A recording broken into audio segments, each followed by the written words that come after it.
Hello दोस्तों, आज मैं करंट इलेक्ट्रिसिटी के ऊपर कुछ इम्पॉर्टेंट और कंसेप्चुअल एमसीक्यूज़ आपके लिए लेके आया हूँ। चलिए हम स्टार्ट करते हैं। पहला हमारा जो एमसीक्यू बेस्ड होगा बच्चों, इंट्रोडक्शन पे होगा। जो बेसिक्स ऑफ इलेक्ट्रिक करंट होंगे उसके ऊपर क्वेश्चन होगा।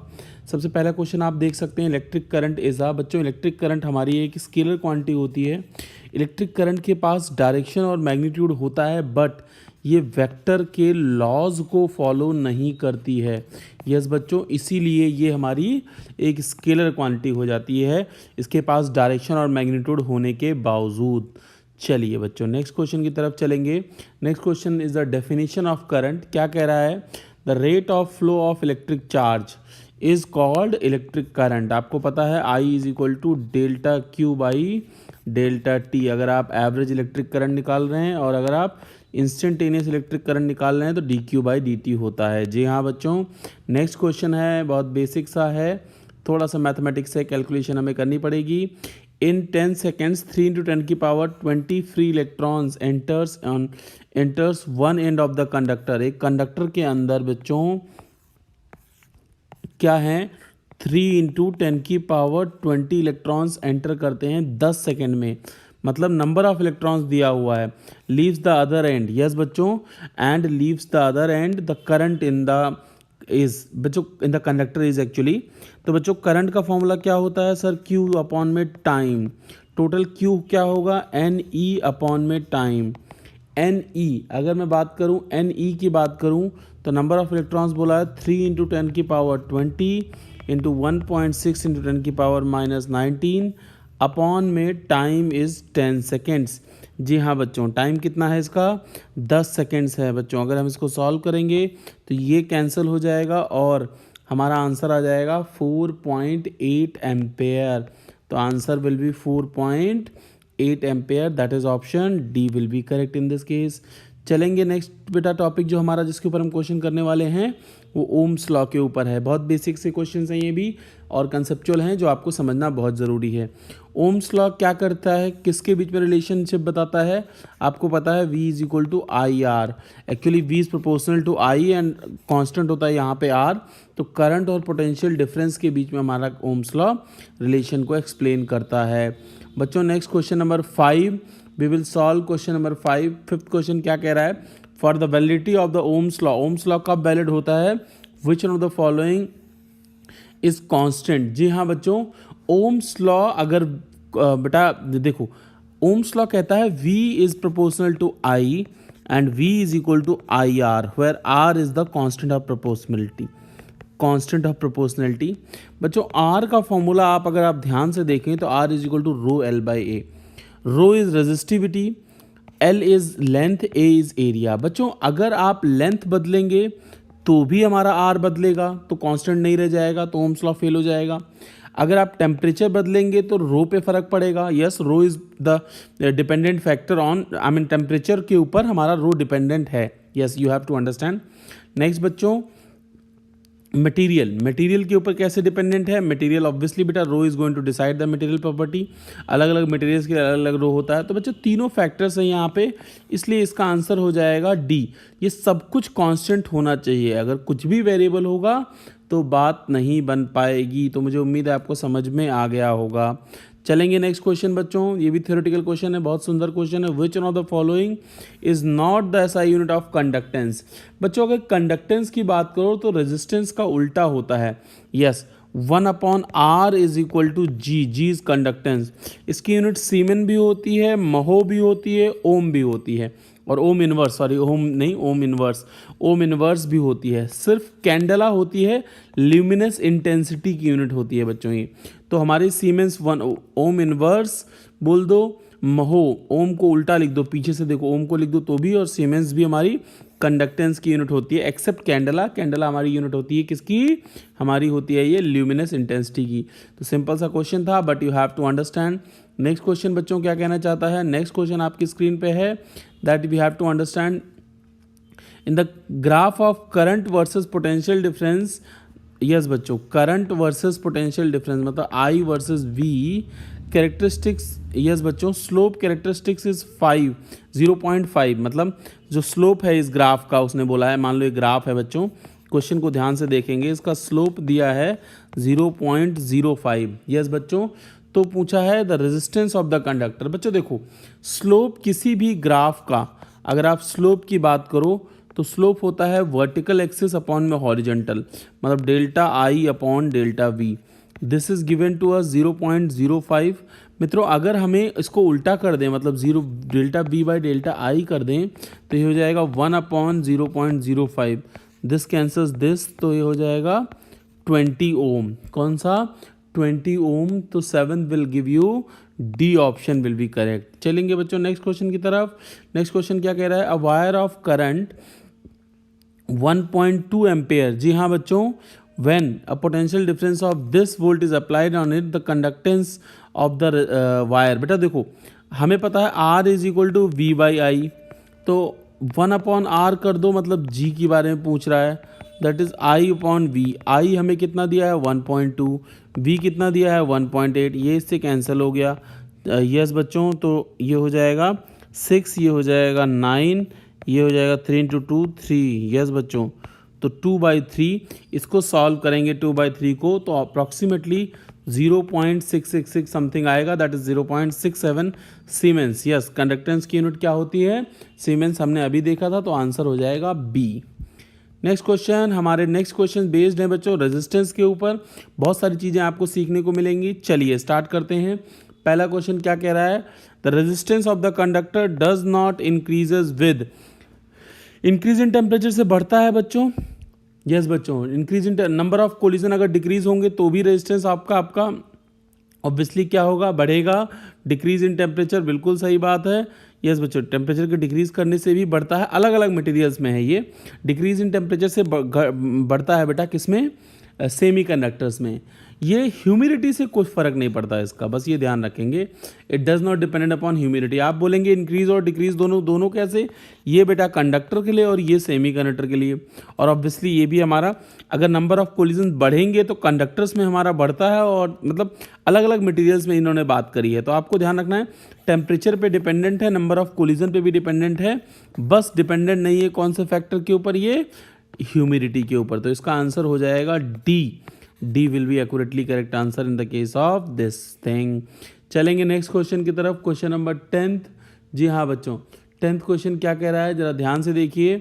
The average with which free electrons in the conductor get drifted, the average with which free electron get drifted under the influence of applied electric field, उसको बोलते हैं हम लोग drift velocity. बेटा एक कंडक्टर के अंदर देखो, एक कंडक्टर के अंदर U1 U2 U3 U4 बहुत सारे इनकी सबकी वेलोसिटीज़ होती हैं।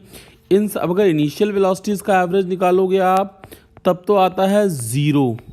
लेकिन फाइनल वेलोसिटीज़ का after the application of the battery, जो एक फाइनल वेलोसिटी एक्वायर कर लेते हैं सारे इलेक्ट्रॉन्स अपॉन में n, इसी को हम लोग बोलते हैं drift velocity VD।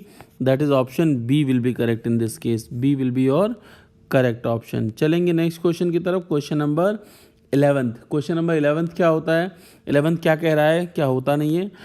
Which of the following graph represents the ohmic resistance. Ohmic का मतलब ओम्स लॉ को फॉलो करें और V is proportional to I या I is proportional to V, ये ग्राफ हो जाएगा। और बाकी कोई सा भी ग्राफ इसमें संभव नहीं है।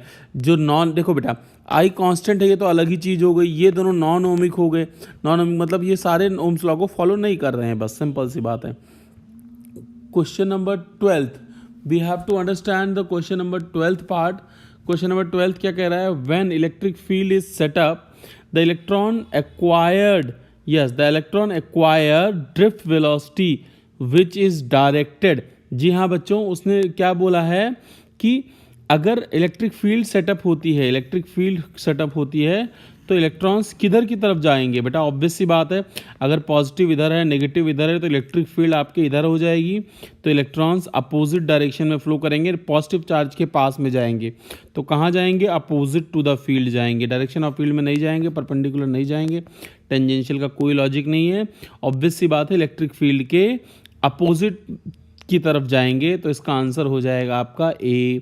चलिए बच्चों नेक्स्ट देखते हैं। थ्योरेटिकल बेस्ड क्वेश्चन है जो ड्रिफ्ट वेलोसिटी होती है वो क्या होती है इलेक्ट्रॉन की बेटा, that is of order of how much, like approximately 10⁻³ metre per second. This is the database question. कम आने की संभावना है बट आ सकता है। नेक्स्ट बेटा स्पेसिफिक रेजिस्टेंस के ऊपर क्वेश्चन है जिसको आप रेजिस्टिविटी भी बोलते हैं। R is equal to rho L by A, rho के ऊपर बेस्ड क्वेश्चन है। The specific resistance of the conductor is independent of, जी हाँ बच्चों, स्पेसिफिक रेजिस्टेंस रेजिस्टेंस की बात कर रहा है। Resistance of the conductor is independent of the length of the conductor, nature of the material, area of the, बेटा देखो रेजिस्टेंस रो एल इस सबके ऊपर डिपेंडेंट होता है, क्लाइमेटिक कंडीशंस के ऊपर थोड़ा कम डिपेंडेंट होता है। यस बच्चों, तो इसका आंसर हो जाएगा डी।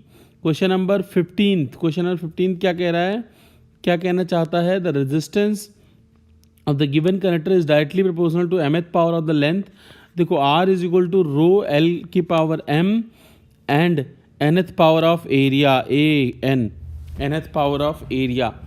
अब एक्चुअली बेटा ऐसे बोला है उसने, ध्यान से देखो तो एरिया की पावर n है। अब उसने पूछा है the value of M N and, आपको पता है R इज इक्वल टू होता है रो एल बाई ए, मतलब रो एल की पावर 1 ए की पावर -1, तो m की वैल्यू क्या आ गई 1 और n की वैल्यू क्या आ गई -1, 1 एंड -1, तो 15 will give you which option, that is C option will be correct. 15 will give you C option will be correct in this case. We will solve towards question number 16th का क्या हो जाएगा, चलिए देखते हैं। Nichrome wire of length 100 centimetre and area of cross section 0.5 millimeter square. The resistance is this one, the resistivity R is equal to rho L by A. Rho is equal to RA by L. We will solve it this over here.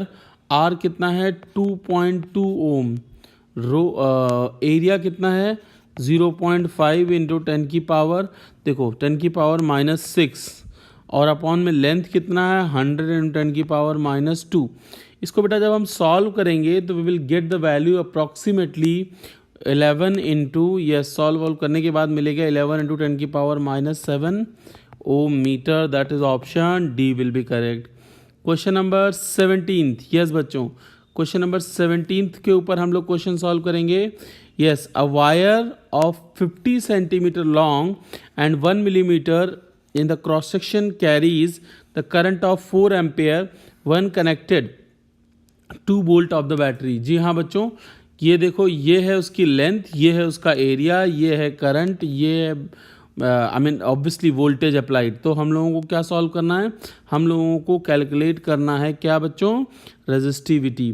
देखिए हमें एक बात पता है कि I की value 4 ampere है, okay, और वोल्टेज भी हमें गिवन है 2 वोल्ट, तो R is equal to V by I.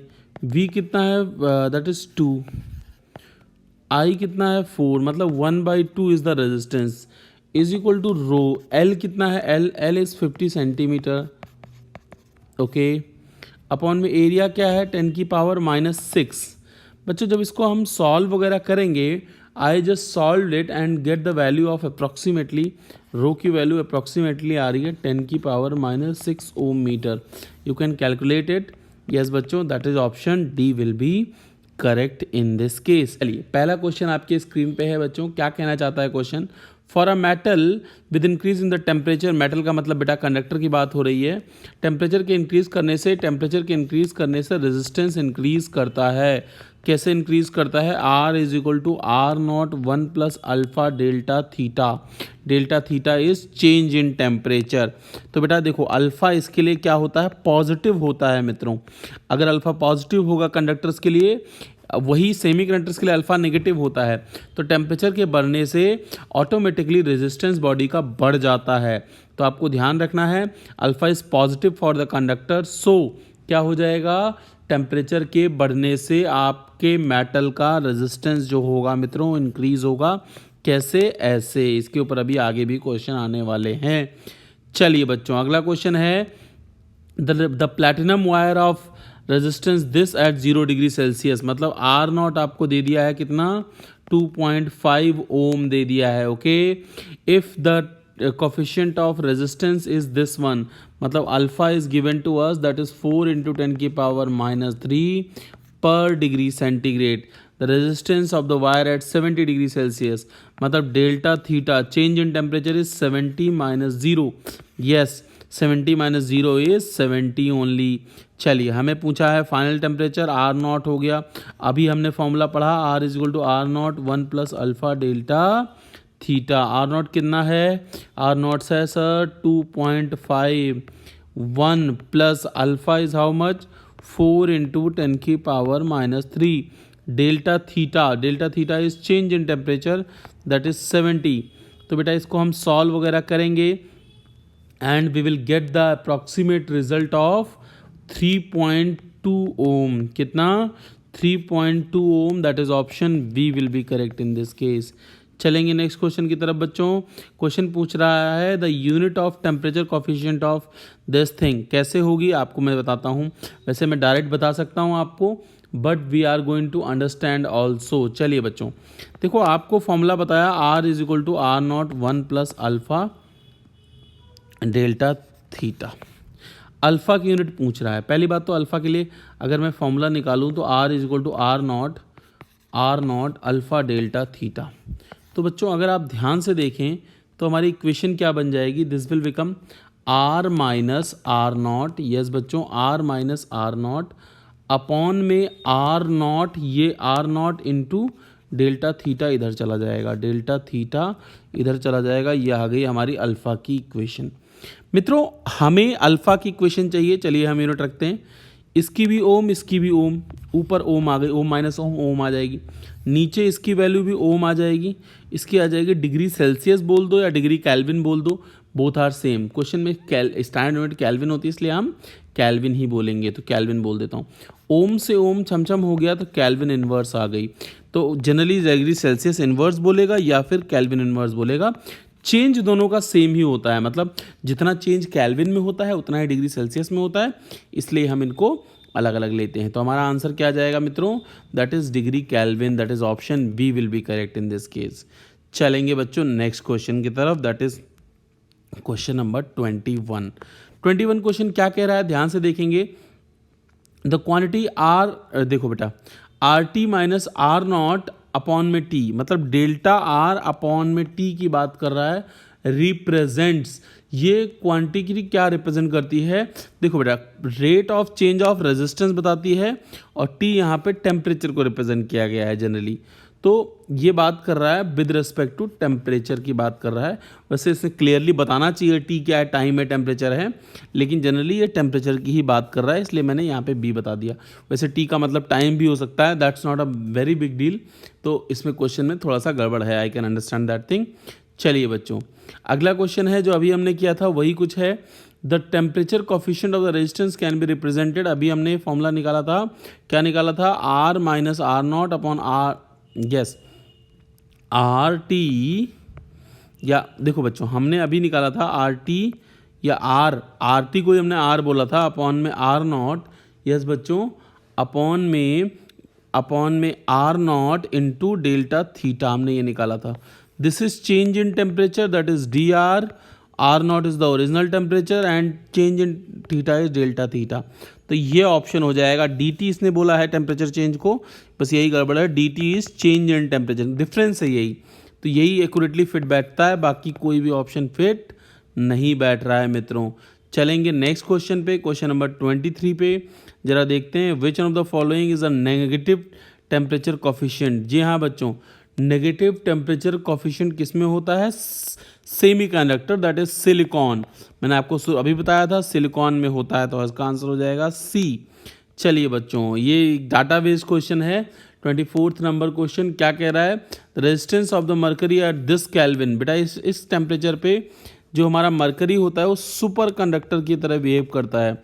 Super conductor, आप चाहें तो डाटा याद रख सकते हैं, और सुपर कंडक्टर एट 0 ओम हो जाएगा. सुपर कंडक्टर का रेजिस्टेंस 0 ओम होता है. क्वेश्चन नंबर 25 क्या होते हैं? Thermistors are the temperature sensitive device. Temperature sensitive कैसी डिवाइस होते हैं थर्मिस्टर्स? थर्मिस्टर बेटा सेमी कंडक्टर डिवाइसेस होते हैं जो टेम्परेचर डिपेंडेंट होते हैं. Next question, thermistors may have जी हाँ बच्चों, बोथ। इसके लिए बेटा थर्मिस्टर की एक स्पेशल बात आपको ध्यान रखनी, ज़्यादा नहीं पढ़ना है इसके बारे में। ये डिपेंड करता है पॉजिटिव और नेगेटिव टेम्परेचर कोफिशिएंट, इसके बाद दोनों पॉसिबल हैं। सिंबल ऑफ थर्मिस्टर कौन सा है बच्चों इनमें से? That is this one, yes, this is the symbol of thermistor. Dot लगा देते हैं रेजिस्टेंस के ऊपर। This is resistance, this is inductance, this is variable resistance. ये रेजिस्टेंस है, ये वेरिएबल रेजिस्टेंस है, ये इंडक्टर है, और इसको हम लोग थर्मिस्टर के लिए यूज़ करते हैं। चलिए बच्चों, नेक्स्ट क्वेश्चन है question number 28। Thermistor can accurately measure the temperature as small as.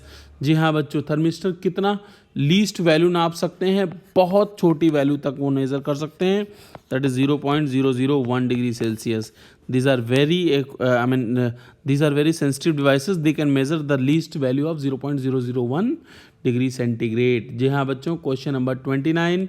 Yes, क्या कह रहा है? Certain metals and alloy at very low temperature lose the resistance considerably, this is called. Yes बच्चों, इस प्रॉपर्टी को super conductivity बोलते हैं। जैसे हमने देखा था ना, मरकरी 4.4 डिग्री कैल्विन पे एग्जैक्टली, बहुत बेटा कैल्विन है वो, ध्यान रखना, सेल्सियस की बात नहीं हो रही है। जब टेम्परेचर बहुत लो टेम्परेचर पे चले जाते हैं तो हमारे मरकरी प्योर कंडक्टर्स मतलब सुपर कंडक्टर्स की तरह बिहेव करते हैं जब वो बहुत लो टेम्परेचर पे हम लोग उनको पास थ्रू करते हैं। तो इसका आंसर हो जाएगा सुपर कंडक्टिविटी। आई होप आपको समझ में आ रहा होगा। Next question number 30। यस बच्चों, the temperature at which resistance of the certain metal completely disappears. Yes बच्चों, उस टेम्परेचर को हम लोग बोलते हैं क्रिटिकल टेम्परेचर, या just a second, that is basically known as critical temperature. Boundary condition हो जाती है, इसलिए इसको क्रिटिकल टेम्परेचर बोलते हैं। जी हाँ बच्चों, वैसे इतना इंपॉर्टेंट नहीं है लेकिन फिर भी आपको पता होना चाहिए। Superconductivity are used for बच्चों किसके लिए? मेकिंग स्ट्रॉन्ग इलेक्ट्रोमैग्नेट्स, बिल्कुल सही बात है। मेकिंग हाई स्पीड कंप्यूटर्स पहले यूज़ किए जाते थे। ट्रांसमिशन ऑफ इलेक्ट्रिक पावर, बिल्कुल सही बात है। तो इसलिए इसका आंसर हो जाएगा ऑल द एबव। थोड़ा थ्योरेटिकल है, आई कैन अंडरस्टैंड, बट ये जनरल नॉलेज भी आपको होनी चाहिए बच्चों। जनरली एक आध क्वेश्चन ऐसे पूछता है एग्ज़ाम, कोई भी एग्ज़ाम, जहाँ पे आप कंफ्यूज होंगे इनसे, तो आप कंफ्यूज ना हो बच्चों, इसीलिए क्वेश्चन दिया गया है। अच्छा, कलर कोडिंग के ऊपर हमारे नेक्स्ट क्वेश्चंस हैं। Registers available in the market are. जो हमारे रजिस्टर्स बेटा जनरली अवेलेबल होते हैं वो कैसे होते हैं? वायर के बने होते हैं, बिल्कुल कार्बन के बने होते हैं। थर्मिस्टर बहुत महंगा और बहुत अलग प्रोसीजर होता है, इसलिए थर्मिस्टर के नहीं होते। तो हमारे ए और बी दोनों पॉसिबल हैं इसमें। नेक्स्ट है बच्चों टॉलरेंस। जो हमारा टॉलरेंस होता है ना लास्ट में, जिससे हम प्लस माइनस परसेंटेज निकालते हैं कलर कोडिंग में। आपको याद होगा colour coding, BV Roy, great Britain has very good wife, आप सब पढ़ के बैठे हैं। और हम लोग क्या करते हैं? 0 1 2 3 4 5 6 7 8 9। यस बच्चों, तो जनरली हम लोग तीन कलर्स को हम यूज़ करते हैं, दैट इज सिल्वर, गोल्ड और नो कलर तो कोई कलर नहीं हुआ बच्चों, इसीलिए सिल्वर और गोल्ड को हम जनरली यूज़ करते हैं टॉलरेंस निकालने के लिए। तो इसका आंसर कौन सा हो जाना चाहिए सर? इसका आंसर हो जाना चाहिए ए ऑप्शन। यस, अगला क्वेश्चन है बच्चों, कलर कोडिंग करनी है हमें ऑरेंज की, वाइट की, रेड की और गोल्डन की।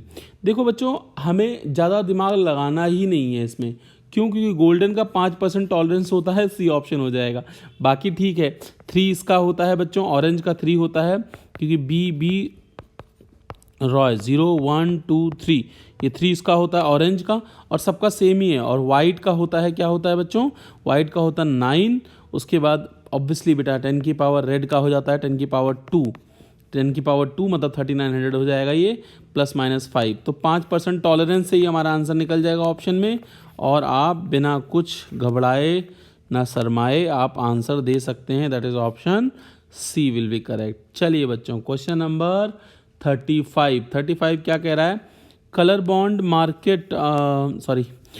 Bond marked on the carbon resistance brown, black and orange. Yes बच्चों, brown, black and orange. Brown का क्या कॉम्बिनेशन होता है बच्चों? ध्यान से देखिए, brown, black and orange and gold in order, the value of resistance, yes बच्चों, अब the value of resistance is of value.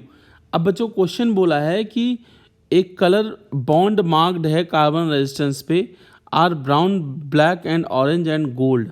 अब उसकी रेंजिंग पूछी है, रेंजिंग कैसे निकालोगे, ध्यान से देखो बच्चों। आपको पता है बीबी रॉय ब्लैक ब्राउन मतलब 0 1, ओके 0 1 हो गया, और ऑरेंज हो गया कितना 0 1 2 3 इंटू 10⁻³ प्लस गोल्ड का मतलब हो गया 5%, मतलब बच्चों 1000, यस बच्चों हमने शायद 1 मिनट 0 1 2 3, यस बच्चों 1000 में 5% आगे पीछे कर सकते हो, तो 5% आगे पीछे अगर 1000 में करोगे, 1000 है 10,000 है, just a second, black brown है ब्राउन ब्लैक है, आई एम सॉरी बेटा, ब्राउन ब्लैक है, मतलब 10 इंटू 10⁻³ हो जाएगा, एक्सट्रीमली वेरी सॉरी। तो 10,000 इंटू 5% हो जाएगा, 5% इसका कम करोगे बेटा तो कितना आएगा 9500, और 5% बढ़ाओगे तो 10,500 आ जाएगा। तो कहाँ से कहाँ तक इसकी रीडिंग हो जाएगी, that is B option. Yes बच्चों थोड़ा सा देख के ध्यान करके तभी सॉल्व करना होता है, क्योंकि गलती होने की संभावना रहती है। अगर ब्लैक ब्राउन जैसे मैंने ले लिया था तो 0 1 हो जाएगा, और ब्राउन ब्लैक ले लोगे तो 1 0 हो जाएगा। तो ये बात बहुत ध्यान रखेंगे, दैट इज़ 10,000 इंटू 10 की power plus minus into 10⁻³ obviously plus minus 5%। The same question that has been asked in my exam at my time, जब मैं 12th क्लास में था, और ये क्वेश्चन मैंने गलत कर दिया था, 0 1 लेके 1 0 को लिखना था। तो बच्चों ध्यान रखेंगे इस चीज़ को, बहुत ज़्यादा सिंसियरली हमें देखना पड़ेगा इस चीज़ को। चलिए मित्रों, आई होप आपको समझ में आ गया होगा, जो गलतियाँ मैंने करी वो आप ज़रूर नहीं करेंगे। चलिए नेक्स्ट हमारे क्वेश्चन है बच्चों, ईएमएफ और इंटरनल रेजिस्टेंस के ऊपर of the cell. EMF electromotive force represents, क्या करता बेटा, इलेक्ट्रोमोटिव फोर्स क्या रिप्रेजेंट करता है आपको देखना पड़ेगा। Electromotive force energy spend per unit charge को इलेक्ट्रोमोटिव फोर्स दिखाता है। जी हाँ बच्चों, ऐसा यूनिट ऑफ ईएमएफ, बेटा ईएमएफ एक बैटरी की वोल्टेज में नापी जाती है।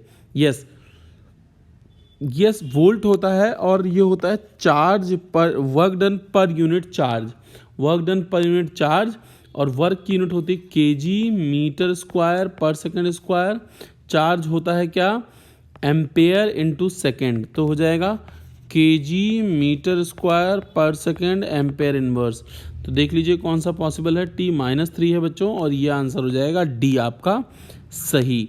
चलेंगे बच्चों next, the total charge spent in moving unit positive charge in 1 round complete force to overcome. जी हाँ बच्चों, टोटल एनर्जी स्पेंड जो होती है उसी को, जी हाँ बच्चों एक second, the total energy spent in moving unit positive charge once round complete circular is used to overcome internal and external resistance. ये ऑब्वियसली बेटा जो एनर्जी खर्च होती है वो किसको किसको ओवरकम करने के लिए, इंटरनल और एक्सटर्नल रेजिस्टेंस को ही तो उसको ओवरकम करना पड़ता है। और कौन सर्किट में होता है, सिर्फ रेजिस्टेंस होता है।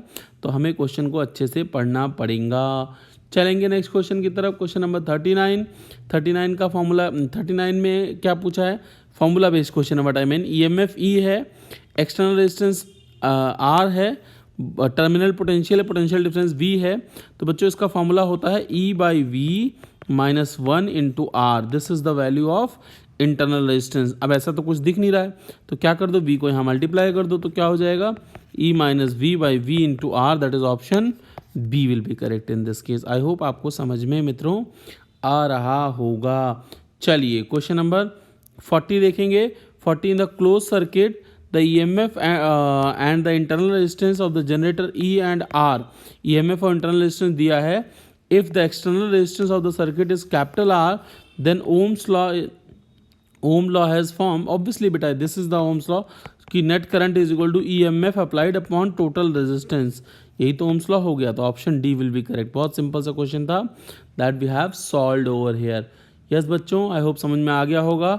नेक्स्ट क्वेश्चन नंबर 41 क्या कह रहा है, the cell of 2 volt internal resistance of this external resistance of this is formed by the close the current। yes बच्चों, अभी जो हमने रिजल्ट यूज किया I is equal to net EMF upon में नेट रेजिस्टेंस, 2 वोल्ट का हमारा internal EMF है और रेजिस्टेंस 18 + 2 20 तो आ जाएगा 1/10 दैट इज 0.1 एम्पेयर। तो 41 will have a option will be correct. I hope सभी बच्चों को मेरी बातें समझ में आ रही होंगी। चलिए बच्चों, क्वेश्चन नंबर 42 क्या कह रहा है? The register of 10 ohm connected across the cell of EMF 12 volt. मतलब भैया हमारा रेजिस्टेंस हो गया 10 ओम, ओके, और वोल्टेज है हमारा 12 वोल्ट, करंट है 1.1 एम्पेयर। द इंटरनल रेजिस्टेंस आपको पता ही है बच्चों, हमें पता है और आपको भी पता है, I = E/R+R। सर करंट कितना है 1.1, E कितना है 12, R कितना है 10 + R। We have to find the value of this one. जब इसको मल्टीप्लाई करेंगे तो ये हो जाएगा 1.1 R + 12, तो 1.1 R = 12, तो R = 12/1.1 that will become this. तो इसको अगर हम सॉल्व करेंगे, आई गेस हमने कुछ कैलकुलेशन मिस्टेक कर दिया है। ओके 12 सॉरी 12 - 1/11 हो जाएगा। Extremely very sorry, we have done some calculation mistake. बच्चों जो गलती कैलकुलेशन मिस्टेक की नहीं करेंगे उनका एक ही बार में आ जाएगा, नहीं तो मेरी तरह गलती करके बैठे रहेंगे। दिस इज़ 1, इसको माइनस करना हम भूल गए थे। तो R = कितना हो जाएगा 1/1.1। हाँ जी, चलिए बच्चों, तो कौन सा आंसर आ जाएगा? अप्रॉक्सीमेटली 0.91 एम्पेयर ओम आना चाहिए, नॉट एम्पेयर। तो इसका आंसर हो जाएगा ए। चलिए बच्चों, अगला क्वेश्चन क्या है? The current capacity of the battery of series combination and each individual cell. जी हाँ बच्चों, क्वेश्चन क्या कह रहा है कि current capacity of the battery in of series combination. बेटा करंट कैपेसिटी सबकी सेम ली जाती है सीरीज में, यस आपको पता ही होगा, इंडिविजुअल सेल की सेम ही होती है। सीरीज में एक सेल के अक्रॉस और सभी बैटरीज के अक्रॉस सेम ही करंट फ्लो करता है। क्वेश्चन नंबर 44 क्या कह रहा है? In series combination of the cell the effective internal resistance. Effective internal resistance बेटा इंक्रीज करेगा इसमें, क्योंकि मान लो 1 बैटरी, 2 बैटरी, 3 बैटरी, इसके क्रॉस R, इसके क्रॉस R, इसके क्रॉस R, तो नेट कितना आ जाएगा 3R हो जाएगा। तो रेजिस्टेंस विल इंक्रीज हो जाएगी। बच्चों next question number 45 we have to solve. In parallel combination of the cell, which of the following remains same for the battery and each cell? बच्चों सीरीज में जैसा कि आप जानते हैं करंट सेम होता है, ऐसे ही पैरेलल में वोल्टेज कैपेसिटी सेम रहती है। चलिए, if 3 cells of this volt are connected in series such a way negative terminal of each cell is connected to the positive terminal of the next one, the total। बेटा देखो ऐसे connect किया गया, ऐसे ऐसे ऐसे, तो बेटा ऐसे हमारा टोटल वोल्टेज जुड़ जाता है। तो हमारा आंसर क्या हो जाएगा बच्चों? 1.5 × 1.5 × 1.5 दैट विल बिकम 4.5। यस बच्चों, चलिए question number 47 we will solve it. 2 non identical batteries are connected in parallel. अच्छी बात है। Consider the following statement. अब इसमें से कौन सा स्टेटमेंट सही होगा that we have to find. चलिए बच्चों, the equivalent EMF of the smaller is smaller than the either of 2 EMFs। ऐसा कुछ जरूरी नहीं है बेटा, एक्चुअली इसका फॉर्मूला होता है summation EI/RI, summation EI/RI upon summation 1/RI। This is, ऐसा कोई कंपलसरी नहीं। Equivalent internal resistance of the smaller, हाँ इंटरनल रेजिस्टेंस बेटा घट जाता है पैरेलल में, जाहिर सी बात है। तो इसका आंसर हो जाएगा पहला गलत दूसरा सही। तो पहला गलत दूसरा सही is C option will be correct. बच्चों next question number 48, when the cell are connected in parallel then, yes क्या होगा बेटा? पैरेलल में ईएमएफ तो सेम रहता है बट रेजिस्टेंस घट जाता है। इसलिए देखो बेटा, I = E/R होता है। करंट के बारे में पूछा, रेजिस्टेंस घटा तो करंट हमारा बढ़ गया, ईएमएफ तो सेम रहा, तो B will be correct answer. That's all for today बच्चों। आई होप आपको सारी बातें समझ में आ गई होंगी। सारे कंसेप्चुअल प्रॉब्लम्स थी जो आप बिना टाइम गंवाए एग्जाम में सॉल्व कर सकते हो। Kirchhoff's law are used to calculate the current and potential difference. बच्चों देखो किरचॉफ्स लॉ का बेसिकली किस काम के लिए आप सभी को पता है, सिंपल और पैरेलल सर्किट्स के लिए तो बनाया नहीं गया था। कॉम्प्लिकेटेड सर्किट जिसमें बहुत सारी रेजिस्टेंसेज वगैरह जुड़े हों, तो वैसे सर्किट्स में किरचॉफ्स लॉ का यूज़ किया जाता है एग्जैक्टली। तो किरचॉफ्स लॉ का बेसिकली यूज़ होता है कॉम्प्लिकेटेड सर्किट में। तो फर्स्ट क्वेश्चन का आंसर हो जाएगा सी। चलिए बच्चों नेक्स्ट क्वेश्चन क्या है, the Kirchhoff's law according to the Kirchhoff's law in the electric circuit, the algebraic sum of the current at any junction। जी हाँ बच्चों, किसी भी जंक्शन पे किरचॉफ्स लॉ का बेसिक क्वेश्चन, किसी भी जंक्शन पे आप अगर करंट निकालेंगे तो summation of all the current at the given junction will be zero according to the Kirchhoff's law. Exactly, तो आंसर हो जाएगा जीरो। तो algebraic sum of all the current at the junction will be zero. बच्चों इस question को देख के आप ये बिल्कुल ना सोचे कितने आसान क्वेश्चन हैं, पहले हर चीज़ बेसिक से स्टार्ट की जाती है। तो मैं बेसिक क्वेश्चन की सीरीज़ लाया हूँ, then just after this one मैं आपको अच्छे क्वेश्चंस, मॉडरेट और हाई लेवल क्वेश्चन कराऊंगा जो आपके एग्जाम्स में, और ऑब्वियसली बेटा बेसिक क्वेश्चन का भी वेटेज होता है एग्जाम में 25%, जो आपका सही ही होना चाहिए, इसलिए क्वेश्चंस मैं आपको करवा रहा हूँ। चलिए बच्चों थर्ड क्वेश्चन है, according to Kirchhoff's law the algebraic sum of the product of the current and the resistance, मतलब algebraic sum of I and R as well as resistance as well as EMF का मतलब हो गया summation of E. Exactly बच्चों क्या होता है, बच्चों देखो ये हमारा केवीएल है। केवीएल कहता है summation of current into resistance plus EMF is equal to zero. यहीं से बात निकल के आती है summation of E is equal to I R. बहुत बेसिक सा लॉ है। दिस इज किरचॉफ्स केवीएल, जिसको आप किरचॉफ्स वोल्टेज लॉ के नाम से जानते हो, that is Kirchhoff second law. जी हाँ बच्चों, तो आप इसको केवीएल बोल सकते हो और इनका सम जो होगा वो जीरो होगा। तो इसने इसके सम के बारे में बात की है, so we will take zero. तो इसका आंसर क्या हो जाएगा थर्ड का मित्रों, that will be B in this case. चलेंगे बच्चों फोर्थ क्वेश्चन की तरफ। फोर्थ क्वेश्चन क्या कह रहा है, in the close circuit the vector sum of the total EMF is equal to, वही वाली बात हो गई, EMF is equal to the sum of, exactly direction के साथ। बेटा वेक्टर सम नहीं बोलते हैं इसको, एल्जेब्रिक सम बोलते हैं, क्योंकि वेक्टर नहीं होता है इसमें से कोई भी चीज़, तो बेसिकली एल्जेब्रिक सम होता है। Algebraic sum of total EMF is equal to I into R. तो क्या हो जाएगा, product of current and resistance. तो fourth will have C option will be correct. Question number fifth क्या कह रहा है, क्वेश्चन नंबर फिफ्थ कह रहा है आपका, what determines the conventional direction of the product of current and resistance while applying the Kirchhoff's law। Yes बच्चों किस बेसिस पे हम लोग conventional direction product of current, मतलब हम किस बेसिस पे डिसाइड करते हैं, मैग्नीट्यूड ऑफ करंट पे बिल्कुल नहीं, वैल्यू ऑफ रेजिस्टेंस पे नहीं, डायरेक्शन ऑफ करंट से। जी हाँ, इधर पॉजिटिव होगा ईएमएफ की डायरेक्शन में अगर करंट दे रहा होगा तो पॉजिटिव होगा, अपोजिट में दे रहा होगा तो नेगेटिव होगा। मतलब हम लोग किसके बिहाफ पे डिसाइड करते हैं मित्रों, that is direction of current. Sorry yes, this is based on the direction of current. तो इसका आंसर हो जाएगा C will be correct in this case. चलेंगे नेक्स्ट क्वेश्चन बेटा बेसिक क्वेश्चन हमारे स्टार्ट हो रहे हैं व्हीटस्टोन ब्रिज के ऊपर। व्हीटस्टोन ब्रिज क्या कह रहा है, ऑन सेंडिंग, यस बच्चों, on sending the current in Wheatstone network the network is set to be balanced. ये साड नहीं है, set to be balanced if, कब होता है बेटा नेटवर्क हमारा बैलेंस, कब होता है, जब गैल्वेनोमीटर कोई भी डिफ्लेक्शन शो ना करे। एक हमारे galvanometer R S P Q R और एस, ये सारे रेजिस्टेंसेस वगैरह होते हैं। अगर P by Q is equal to R by S होता है और गैल्वेनोमीटर के क्रॉस हम लोग करंट को जीरो लेते हैं, तो there is no deflection in the galvanometer, that is option A will be correct. तो sixth will give you A option. तो आंसर क्या हो जाएगा सिक्स्थ का आंसर हो जाएगा ए। चलेंगे बच्चों सेवन्थ क्वेश्चन की तरफ। सेवन्थ क्वेश्चन क्या कह रहा है, we have to understand Wheatstone bridge is more sensitive when all the four resistances are, yes बच्चों, जब सारे रेजिस्टेंसेस क्या होते हैं बेटा सेम ऑर्डर के रहते हैं। ऑर्डर मतलब क्या होता है, वी हैव टू लाइक उनका रेशियो सेम रहता है तभी वो बैलेंस माना जाता है। यस बच्चों, और रेशियो सेम होता है तो बैलेंस माना जाता है। और मोर सेंसिटिव, बहुत ज़्यादा सेंसिटिव कब रहेगा, जब वो तकरीबन सेम ऑर्डर के रहेंगे। ये आपको ध्यान रखने वाली बात है, इसके डेप्थ में ज़्यादा नहीं जा रहे हैं हम लोग। तो ज़्यादा सेंसिटिव, बैलेंस्ड क्या होता है, P by Q equal to R by S, मैंने बता दिया पहले वाले में।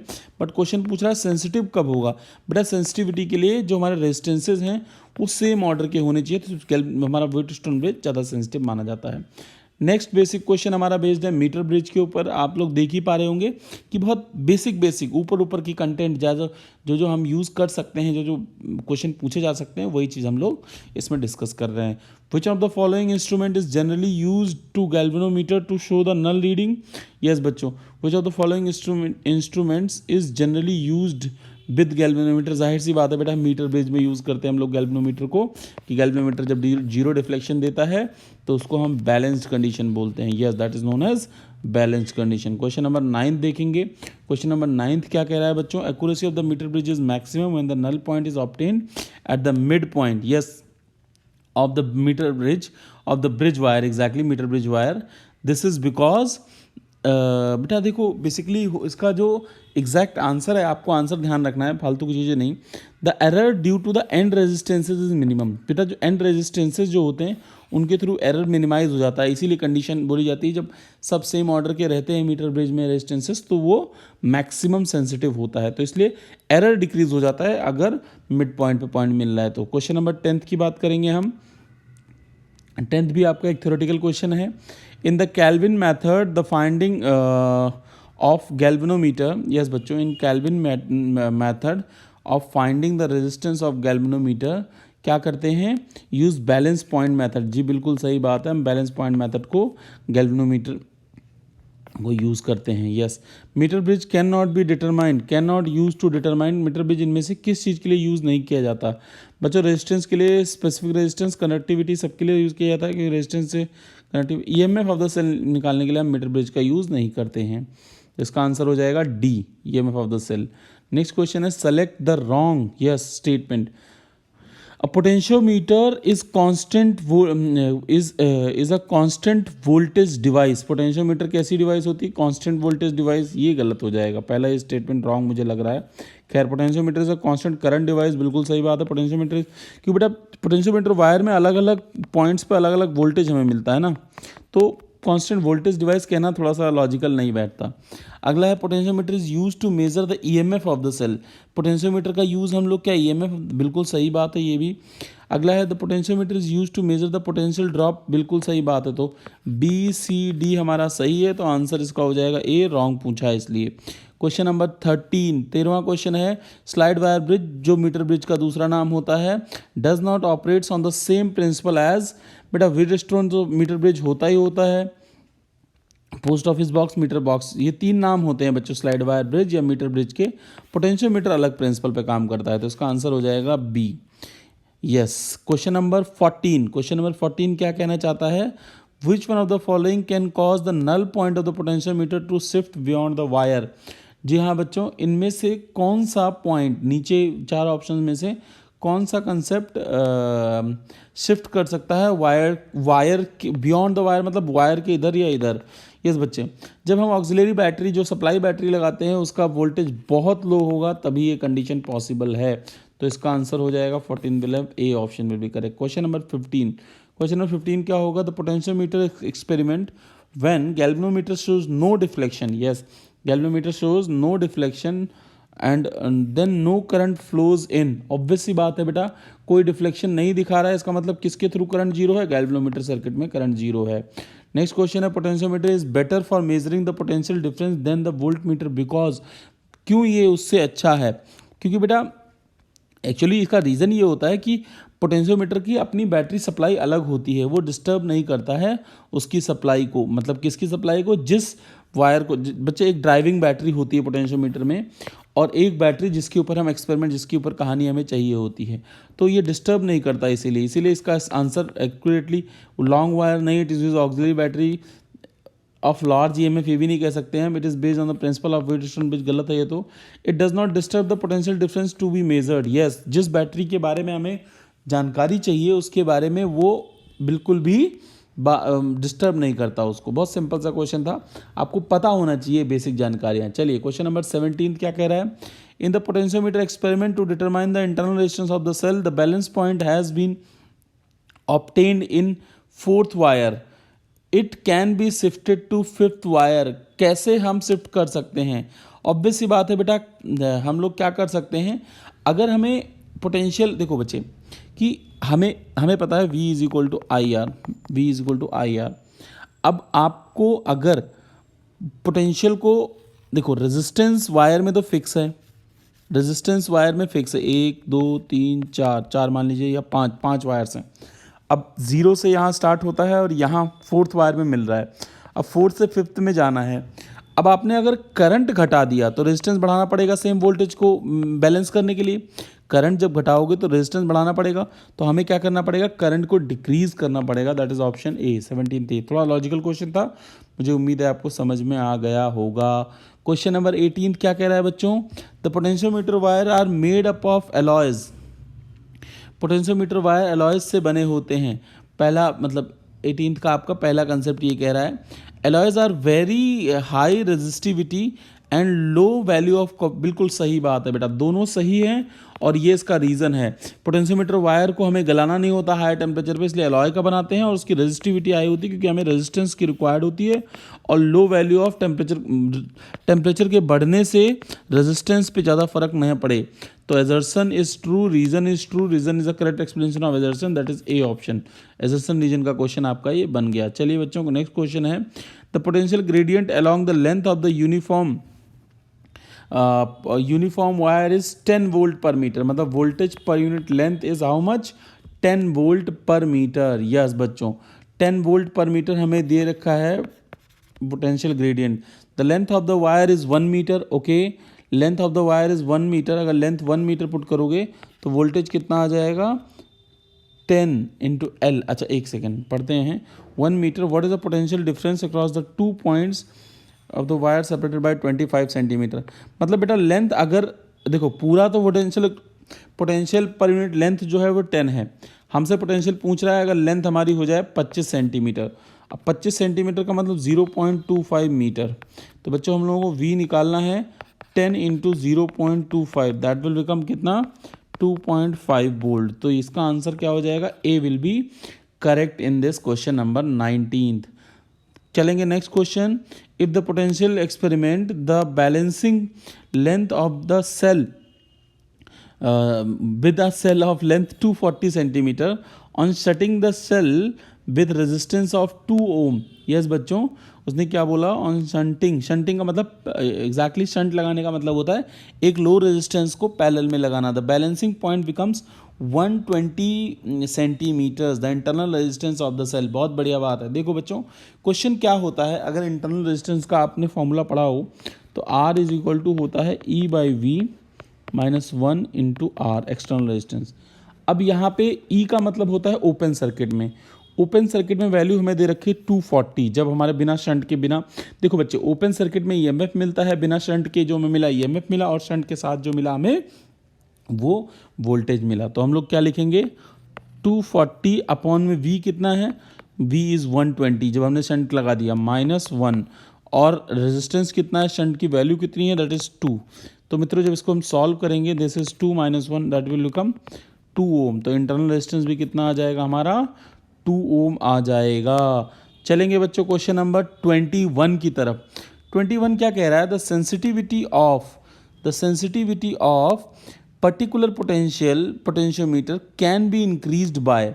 बच्चों सेंसिटिविटी किन फैक्टर्स पे आप बढ़ा सकते हो, इंक्रीजिंग पोटेंशियल ग्रेडियंट, क्या नाम है दूसरा, decreasing the potential gradient along the wire, increasing the current through the wire, decreasing the current through the wire. मतलब करंट बढ़ा के, करंट घटा के, या फिर आप दूसरी चीज़ है पोटेंशियल ग्रेडियंट को बढ़ा घटा के क्वेश्चन ने बोला हुआ है। अब मित्रों इस क्वेश्चन को हमें बहुत गंभीरता से लेना पड़ेगा। I mean we have to understand it very clearly कि क्वेश्चन क्या पूछ रहा है, कि हमें पोटेंशियल सेंसिटिविटी बढ़ानी है। बच्चों देखो सेंसिटिविटी का, देखो पोटेंशियल ग्रेडियंट होता है V/L। अगर हमें ज़्यादा सेंसिटिव रखना है चीज़ों को, ज़्यादा सेंसिटिव रखना है, तो देखो मैं ऐसे समझाता हूँ आपको। 2 वायर्स ले लिया और दोनों वायर्स में मुझे रेटिंग करनी है, मान लो 0 से 100 तक, इस पे भी 0 से 100 तक। अगर लेंथ ज़्यादा रखोगे तो आप छोटी छोटी वैल्यूज़ को दिखा पाओगे। वहाँ पे 0 से 1 के बीच हो सकता है आप 0.5 भी दिखा पाओ, लेकिन अगर आप लेंथ आप छोटी लोगे तो 0 1 2 3 ऐसे ही दिखा पाओगे, बीच की वैल्यूज़ को आप रिप्रेजेंट नहीं कर पाओगे। तो बच्चों ज़्यादा लेंथ आपको रखना पड़ेगा, ज़्यादा लेंथ में आप ज़्यादा सेंसिटिविटी, छोटी छोटी चीज़ों को आप पकड़ सकते हो, आप ऐसा समझो। तो हम लोग जब लेंथ बढ़ाएंगे तो क्या चीज़ डिक्रीज हो जाएगा, decreasing the potential gradient along the wire, हमारा पोटेंशियल ग्रेडियंट बच्चों घट जाएगा इस केस में। आप मेरी बात समझ पाए होंगे मुझे उम्मीद है। चलिए बच्चों, कुछ मिसलीनियस बेसिक प्रॉब्लम्स हैं जो बेसिक आ सकती हैं एग्ज़ाम में, जो बेसिक प्रॉब्लम्स बनती हैं actually, you have got from this video कि आपको पता लग गया होगा कि बहुत बेसिक क्वेश्चन मैं डिस्कस कर रहा हूँ जो आपको समझ में आ जाएं। In the meter bridge copper strips are used. जी हाँ बच्चों, कॉपर स्ट्रिप्स कहाँ यूज़ की जाती हैं, कि मतलब क्यों यूज़ की जाती हैं। ऑब्वियस सी बात है, कॉपर स्ट्रिप्स यूज़ की जाती हैं कि रेजिस्टेंस डिक्रीज़ हो जाए, और जब दो वायर्स को हम जब मैग्नेटिन या कॉन्स्टेंटिन के वायर जोड़ते हैं तो बेटा उनके बीच में रेजिस्टेंस यहाँ पे घट जाए, इसका खुद का रेजिस्टेंस ना रहे। तो 22 will have a option will B accurately correct. Question number 23, in the potentiometer experiment the cell is balanced by the point 120 centimeter. When the cell is shunted by 5 ohm, the balance point is 80, the internal resistance अभी जो हमने किया that is E by V minus 1, E का मतलब हो गया open circuit में, और 120 डिवाइड बाई 80 माइनस 1 इंटू 5 करेंगे, कैंसिल करेंगे और इसको कर देंगे हम लोग सॉल्व करने पे आंसर 2.5 ओम आ जाएगा। You have to solve this and you will get the result. चलिए बच्चों, क्वेश्चन नंबर 24 क्या कह रहा है, in the circuit A and B are the ammeter and volt meter respectively the reading. बच्चों देखो, ammeter and volt meter, ammeter का मतलब करंट पूछ रहा है, बहुत ही आसान क्वेश्चन है, आपको पता है। नेट जो हमारा रेजिस्टेंस होगा वो 2 ओम हो जाएगा, तो करंट हो जाएगा V by I. V by आई का मतलब हो गया आपका यहाँ पे कितना करंट हो जाएगा, यस गाइज एंड गर्ल्स, जो हमारा करंट हो जाएगा सर्किट में that will B V by I, that is 2/2, that is 1 ampere, that is 1 ampere. एक सेकेंड, ओहो करंट इसमें ना बच्चों, इस कॉम्बिनेशन को अगर आप ध्यान से देखें 1 एम्पेयर तो हो जाएगा। उसने पूछा the reading of the volt meter. अब वोल्ट मीटर की रीडिंग कितनी हो जाएगी, एमीटर की तो हमें ज़रूरत ही नहीं है, एमीटर की छोड़ देते हैं बेटा। इसके अक्रॉस, एमीटर के अक्रॉस पैरेलल में वोल्ट मीटर लगाया है, तो वोल्ट मीटर तो कोई भी रीडिंग देगा ही नहीं, जीरो देगा। करंट इसमें से 1 एम्पेयर फ्लो करेगा, वो हमने निकाल लिया, लेकिन the voltage across volt meter पूछा है, दैट इज जीरो ओनली, क्योंकि वोल्टेज यहाँ पे एमीटर में कोई भी वोल्टेज विथस्टैंड नहीं करेगी, सारा करंट को गो थ्रू, पास थ्रू कर देगी आगे। यस बच्चों, क्वेश्चन नंबर नेक्स्ट है 25 नंबर। क्या कह रहा है question number 25, we have to read it carefully then we have to solve it. क्या कह रहा है बच्चों, a 2 volt potentiometer is use to determine the internal resistance of 1.5 volt cell, the balance point in the open circuit. Open circuit का मतलब EMF is this one when 10 ohm connected across. बिल्कुल same question बच्चों, E by V की जगह आ जाएगा L1 by L2 into are. बच्चों अभी भी हम इंटरनल रेजिस्टेंस का फॉर्मूला हम जानते हैं, E by B minus 1 into R, और E by V, E is across length across L1 and V is length across L2 into R हो जाएगा, मतलब equivalent length across L1 L2 की बात कर रहे हैं हम लोग। यस बच्चों, तो हमें L1 और L2 की वैल्यू दे रखी है क्वेश्चन ने। L1 कितना हो जाएगा जल्दी से देखेंगे हम लोग, that is 75 divide by 60 minus 1 into R. अगर हम इसको सॉल्व करते हैं तो we will get 2.5 ohms. Yes बच्चों, तो आई होप आपको सारी बातें समझ में आ गई होंगी। एक असर्शन रीजन का क्वेश्चन है, this is the last question of the day. जी हाँ बच्चों, क्या कह रहा है क्वेश्चन एग्जैक्टली, क्वेश्चन कह रहा है B prefer potentiometer with a long bridge wire. Obvious सी बात है, क्वेश्चन ने बोला है कि हम लोग लॉन्ग ब्रिज वायर पोटेंशियोमीटर को हम लोग प्रेफर करते हैं। क्यों? क्योंकि सेंसिटिविटी उसकी ज़्यादा होती है। अभी हमने पढ़ा था B बाई एल मतलब पोटेंशियल ग्रेडियंट कम और सेंसिटिविटी उसकी ज़्यादा होती है।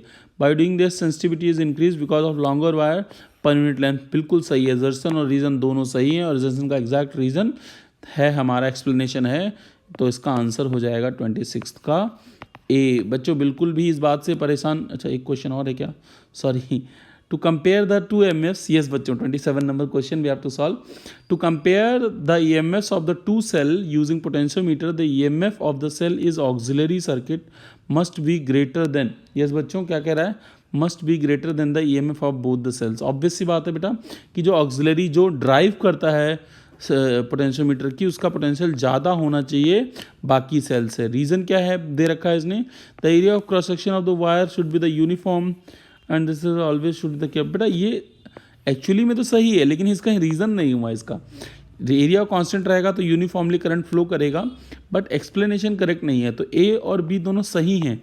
आप अगर ये देखना चाहते हो तो कंपेयर मतलब ईएमएफ कंपेयर करने के लिए जो ऑक्सिलरी बैटरी होती है, जो ड्राइविंग बैटरी होती है, उसका ईएमएफ ज़्यादा होगा किससे, जो बैटरी हम यूज़ करते हैं कंपेयर करने के लिए। लेकिन area of cross section of the wire should be uniform and current through the wire should be kept constant. जी हाँ बच्चों, ये भी सही है। दोनों अपने आप में, दोनों जो एजर्शन है, दोनों जो लॉज, वो तो सही है, लेकिन इसका एक्सप्लेनेशन नहीं है ये। तो assertion is true, reason is true, but reason is not the correct explanation of assertion, that is B. बच्चों आई होप आपको मेरी सारी बातें समझ में आई होंगी। कुछ बेसिक थे, कुछ डाटा हमने इसीलिए लिया है कि बेसिक डाटा बेस्ड क्वेश्चन है। डोंट टू वरी, हम लोग बेसिक से ज़ीरो से हीरो लेवल तक पढ़ेंगे।